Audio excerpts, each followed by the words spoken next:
Part woke two. from a sound sleep. She has no idea what woke her up. She turned over. She knows she was not dreaming.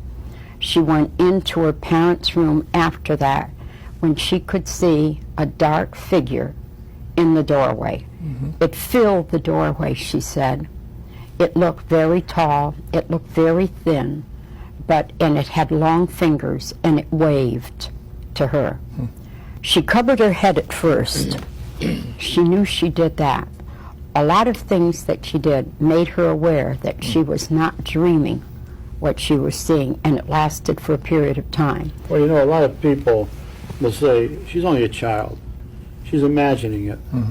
But where does imagination stop and end and clairvoyance start? Children up to the age of 12, we know, are very clairvoyant. They're clairaudient, they're clairvisual. But a lot of families, especially the parents, will dismiss it as simply imagination. They've been dreaming, something that just doesn't hold water. These kids see these things and they experience them. Let me ask you a question, though. You said we know that children up to the age of 12 are very clairvoyant. Why are they? Well, they're uninhibited, for one thing. That's right, uninhibited. They don't realize that they're not supposed to see these things or hear them.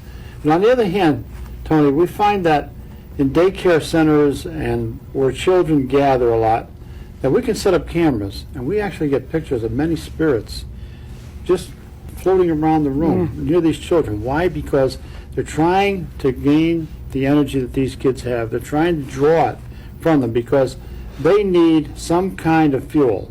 That fuel is the energy that these children have.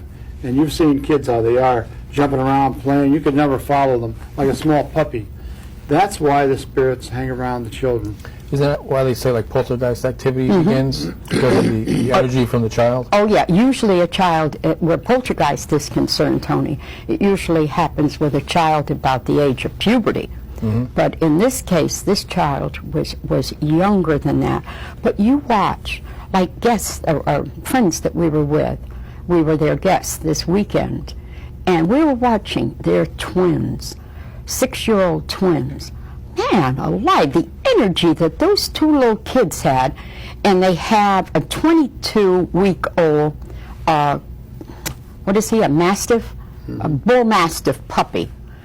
The three of them, I mean, imagine the energy that those children and that puppy emanate. Well, that's what happens in the haunted house. That's where it started.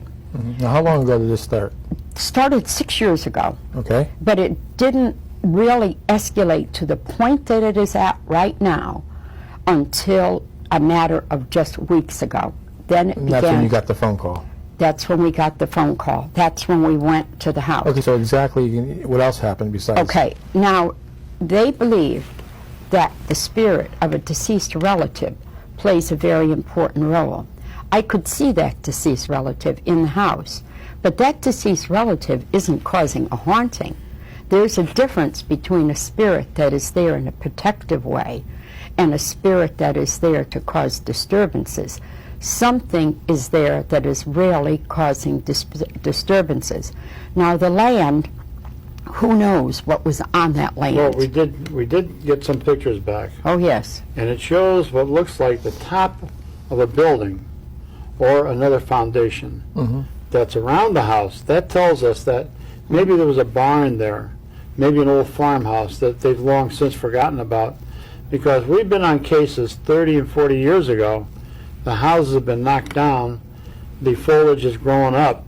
You'd never suspect the house ever being there. And if you didn't have some old neighbor around to say, well, yeah, there used to be an old farmhouse there, nobody would ever know. So I think that's what's happened here.